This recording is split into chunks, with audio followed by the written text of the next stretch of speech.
my mozzarella sticks. So to start, I'm chopping up a block of mozzarella into sticks. And I've thrown this in the freezer for a few minutes before chopping because it makes the sticks easier to cut. Now I'll set up my breading station. I've got 3 shallow bowls, and I'll set them up in a row. And to the center one, I'm gonna crack in 3 eggs.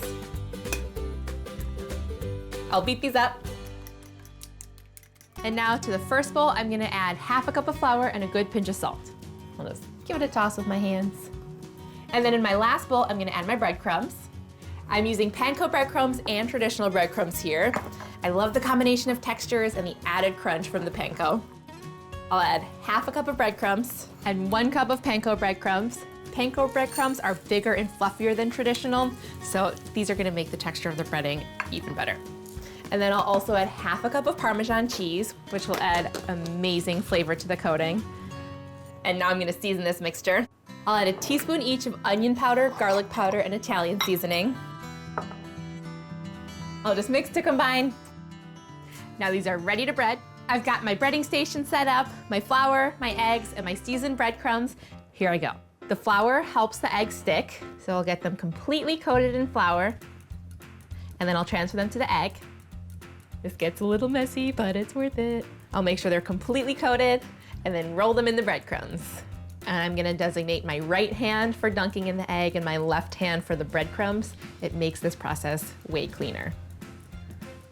There is some serious mozzarella stick magic happening right now. Now I'm gonna give these another dunk in the egg and coating in the breadcrumbs because this will make the crust doubly as thick, doubly as good. It's gonna hold the cheese in, it's gonna make these crunchier and more flavorful. This is peak mozzarella stick.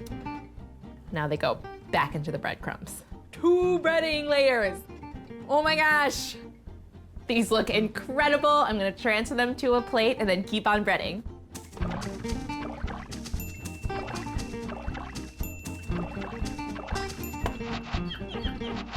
I'm ready to fry now. I have a couple of inches of oil heating up to 375.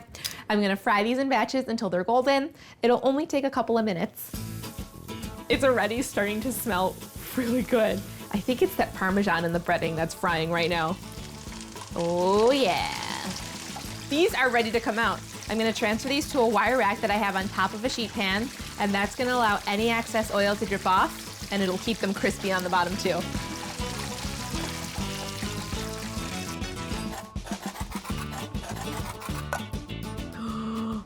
Look at that cheese ball. Let's eat.